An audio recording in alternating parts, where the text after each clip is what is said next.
दोस्तों, आप सभी का हार्दिक स्वागत है हमारे सैनिक खबरों में। और सबसे पहले हम बात करते हैं हेडलाइन की। तो हेडलाइन में सबसे पहले हम बात करेंगे लाइफ सर्टिफिकेट और पेंशन क्रेडिट पर आरटीआई का खुलासा। दूसरा हम करेंगे बढ़ती महंगाई, डबल टैक्स वसूली पर घिरी सरकार, ट्राई कर रहे मिडिल क्लास। अगली हम बात करते हैं 100% पेंशन बढ़ गई, डबल खुशी, इन्हें एक बार जरूर देखना, किसकी बढ़ी है ये हम आपको बताएंगे। और चौथी हम बात करेंगे 3% नेशनल इंक्रीमेंट की घोषणा, सर्वोच्च न्यायालय सरकारी आदेश जारी। अगली हम बात करते हैं 1:4 जवान देश पर कुर्बान, असली लड़ाई अब शुरू। और अगला हम बताएंगे कि चीफ ऑफ आर्मी स्टाफ ने किस तरह से कंडोलेंस लेटर लिखकर इनकी आत्मा की शांति की मांग की है। तो चलिए दोस्तों, खबरें शुरू करते हैं विस्तार से। पहला, लाइफ सर्टिफिकेट और पेंशन क्रेडिट पर आरटीआई का खुलासा। दोस्तों, अभी तक 22 तारीख से मैसेज आने शुरू हुए हैं, लेकिन अभी तक लाखों लोगों के मैसेज नहीं आए हैं। और पर्स में क्या धांधली है, क्या वो नहीं है, इसके लिए सभी लोग चिंतित हैं। जिनका भी मैसेज नहीं आया उनको चिंता वो कर रहे हैं। तो साथियों, घबराने की जरूरत नहीं है। इस पर एक अधिकारी ने आरटीआई लगाकर स्पर्श से पूछा कि कब हम ये लाइफ सर्टिफिकेट जमा कर सकते हैं। तो उन्होंने कहा कि पूरा 1 साल बाद होने के बाद आप जमा करा सकते हैं। तो उन्होंने कहा कि जो सीनियर सिटीजन है उनका है सितंबर का, और बाकी जो सैनिक है उनका नवंबर होता है। 1 नवंबर से लेकर 30 नवंबर तक किसी भी डेट में वो जमा करा सकते हैं। तो आरटीआई लगाकर एक अधिकारी ने पूछा कि हम कब अपना लाइफ सर्टिफिकेट जमा करा सकते हैं। तो उन्होंने बताया कि ऐसा कुछ नहीं है, अगर आपने सितंबर में जमा किया है तो 365 दिन लगा लो, और आपकी पे स्लिप पे सैलरी, उस पे पेंशन स्लिप पे लिखा हुआ आता है कि ड्यू डेट कब है। यदि आपने नवंबर में भरा है तो नवंबर से 10 दिन पहले, just before 10 days from your due date you can deposit your life certificate. कोई इसकी डेट फिक्स नहीं है, साल का टाइम होता है। तो घबराए नहीं, मेरा भी अभी मैसेज नहीं आया है। और बहुत सारे लोग कमेंट्स में पूछ रहे हैं कि हमारा मैसेज नहीं आया। तो एक असमंजस का वो बना हुआ है, क्योंकि जिसका भी नहीं आया उनको यही डर रहता है कि हमारा पता नहीं लाइफ सर्टिफिकेट जमा हुआ है या नहीं है, क्योंकि 1 साल के लिए होता है। यदि अब दिसंबर की पेंशन आ गई तो पूरे साल चिंता करने की जरूरत नहीं है, पूरे साल की पेंशन ऑटोमेटिक आएगी। तो घबराना नहीं है। जिसका भी अपडेट दिखा रहा है वो समझो उनका हो चुका है और उनकी पेंशन आ जाएगी। तो इसमें चिंता करने की जरूरत नहीं है। अगली सबसे बड़ी बात है बढ़ती महंगाई, डबल टैक्स वसूली पर घिरी सरकार, और ट्राई कर रहे हैं मिडिल क्लास। साथियों, नेताओं के पास तो बहुत पैसा है, सब कुछ है, लेकिन जो मिडिल क्लास है वो कैसे गुजारा कर रहा है, तो उन पर डबल टैक्स की कैसे मार लग रही है, इसका वीडियो देखें। ये मैं आपको वीडियो दिखा रहा हूँ, ध्यान से देखें। आम आदमी पर परिवार की कई जिम्मेदारियां होती हैं, जैसे खाना, दवा, बच्चों की पढ़ाई, घर का किराया और ना जाने क्या क्या। लेकिन मोदी सरकार में दाल, सब्जी, तेल, चावल, आटा सब महंगा है। बच्चों की पढ़ाई जेब पर भारी पड़ रही है। डॉक्टर और दवा का खर्च बजट से बाहर हो गया है। इन सब के बीच घर का किराया लगातार बढ़ता जा रहा है। इन खर्चों के बाद उसके पास बचत के नाम पर कुछ नहीं बचता। सच है कि मोदी सरकार में लोग बेबस और लाचार हैं और उनका भविष्य अंधकार में है। लोग एक ही चीज पर न जाने कितनी बार टैक्स भरते हैं। जैसे कि जब आप पैसा कमाते हैं तो इनकम टैक्स भरते हैं, उस इनकम से आप गाड़ी खरीदते हैं तो गाड़ी खरीदने पर जीएसटी देते हैं, जब गाड़ी खरीदते हैं तो रोड टैक्स भी सरकार आपसे वसूलती है, फिर रोड डेवलपमेंट सेस भी आपसे लेती है। अब आप मोटर इंश्योरेंस भी कराएंगे गाड़ी का तो उस पर भी जीएसटी लेती है, और उसके बाद आप जब पेट्रोल या डीजल भरवाएंगे उस पर भी सेस और वैट लेती है, और अंत में जब आप अपनी गाड़ी को सड़क पर चलाएंगे तो टोल टैक्स के नाम पर जनता से पैसा वसूलती है। That is multiple taxation points. इतने सारे टैक्सेशन ओवरलोड कर कर हम इस देश के आम आदमी का खून चूस रहे हैं सर। और सबसे बड़ी प्रॉब्लम इस देश की आज जो बनती जा रही है आम आदमी के लिए वो है टोल टैक्स। सांसद और मंत्री को टोल टैक्स नहीं देना पड़ता, हमें छूट है टोल टैक्स से, लेकिन इस देश के आम आदमी को हर जगह टोल टैक्स देना पड़ता है। तो ये आपने वीडियो देखी। सभी सरकारें अपने आप को देश की कल्याणकारी सरकारें बताती हैं, यानी जनता के कल्याण की जिम्मेदारी उनके कंधों पर होती है। जनता की हर सुविधा जैसे सड़क की है, बिजली की है, पढ़ाई लिखाई की है, राशन पानी की है, अस्पताल की है, मनोरंजन की है, ये सारी जो जिम्मेदारी सरकार की होती है। अब सड़क बनाती है तो कितने तरीके से पैसे लेती है आप समझ सकते हो। गाड़ी खरीदते ही शुरू हो जाता है डीजल पे tax, road tax, toll tax. पानी आप ले रहे हैं तो पानी पे बिल भर रहे हो, बिजली आप यूज कर रहे हैं बिजली का बिल भर रहे हो, कोई भी चीज़ आप खरीद रहे हैं तो उसका कितना आपको देना होता है ये आप सभी जानते हैं। सरकारी हॉस्पिटल में कितना मिलता है, कितना रेल और बसों में आपको किराया माफ होता है। तो साथियों ये सरकार हमें जो भी कुछ दे रही है कुछ भी नहीं दे रही है, सब कुछ हमसे ले रही है। एडवर्टाइजमेंट करती है कि हम आपको 10 पैसे की चीज़ दे रहे हैं, उसकी तो एडवर्टाइजमेंट कर देगी, लेकिन हमसे उस 10 पैसे के जो 12 पैसे वसूल रही है सरकार, डबल टैक्स ले रही है, उसकी कोई वो नहीं करती है, कोई एडवर्टाइजमेंट नहीं होती है। तो टैक्स दो किस्म से होता है, एक डायरेक्ट टैक्स और एक होता है इनडायरेक्ट टैक्स। डायरेक्ट टैक्स वो है जो हमारी सैलरी है, पेंशन है, उसके ऊपर फॉर्म 16 भर के हम जो टैक्स देते हैं वो है।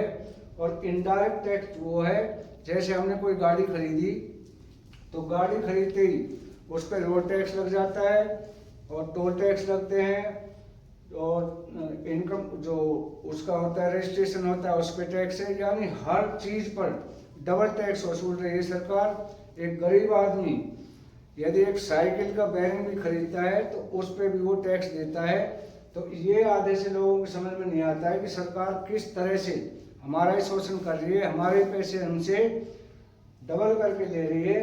तो इसमें सरकार जवाब देना मुश्किल हो रहा है। लोगों के बार बार सवाल पूछते हैं कि इतना टैक्स जो है वसूली पर हम व्यर्थ हैं, और जो मिडिल क्लास है पैसे वाले का कुछ नहीं बिगड़ रहा है।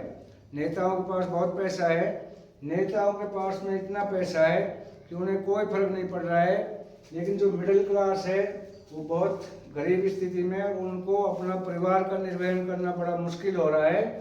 तो साथियों बढ़ती हुई महंगाई में डबल टैक्स दिया जा रहा है, डबल टैक्स की वसूली कर रही है सरकार। अब ये समझ में नहीं आता कि ये सरकार इस पैसे को कहाँ ले जाती है। उद्योगपतियों से मोटा टैक्स होता है, उनसे टैक्स लेके जनता की सुविधाओं पे खर्च किया जाता है, लेकिन जनता को कोई सुविधा नहीं दे जाती। जो सरकार ये कहती है कल्याणकारी सरकार है, और वो सरकार कर्मचारी मतलब मिडिल क्लास को ही मार रही है। बड़े आदमियों को इसमें कुछ नहीं बिगड़ रहा है, वो आसान से रह रहे हैं, लेकिन मिडिल क्लास त्राई कर रहा है और इस टैक्स की चक्की में पिसा जा रहा है। अगली हम बात करेंगे साथियों 100% पेंशन बढ़ गई, डबल खुशी। इसको आप जरूर देखना, इसका फोटो जरूर देखना, मैं वीडियो दिखाऊंगा। अब किसकी बढ़ी एक बार सुनना होगा, ये है कौन, किसकी बढ़ी है? तो ये साथियों सूबेदार निक्कू राम साहब, सूबेदार निक्कू राम साहब है, हिमाचल प्रदेश के रहने वाले हैं। इनकी आर्मी में जो भर्ती हुए सेना में, ये 15 दिसंबर 1943 को सेना में भर्ती हुए और 29/11/2024 को इनका जन्मदिन है, मतलब जन्म हुआ। तो इन्होंने 100 साल पूरे कर लिए। तो आपको पेंशन का पता ही है कि 80 साल में 20%, 85 साल में 25%, 90 साल में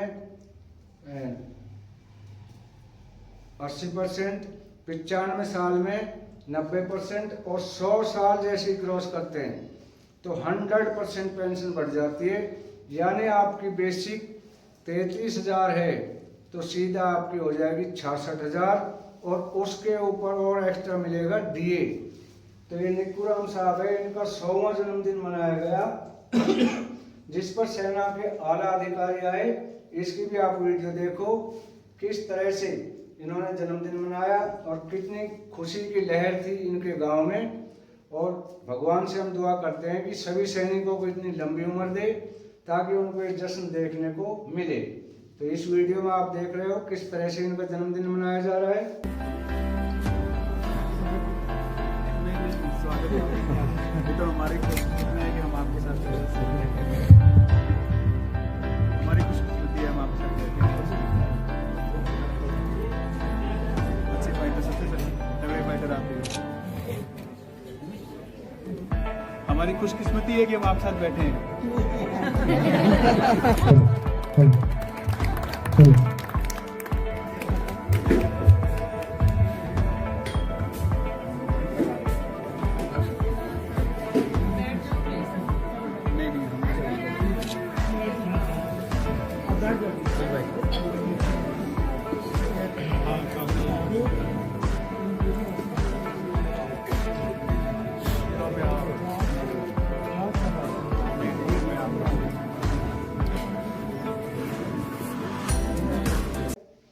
अगला है 3% नेशनल इंक्रीमेंट की घोषणा। तो सरकारी आदेश जारी। जो नेशनल इंक्रीमेंट है, शायद आधे लोग नहीं जानते हैं ये कौन सा है। जो 1 जनवरी और 1 जुलाई के बाद में जो पेंशन आते हैं, यानी 1 मई 2023 के बाद जो भी रिटायरीज हैं उनको 3% नेशनल इंक्रीमेंट सिर्फ पेंशन में गणना होगी इसकी।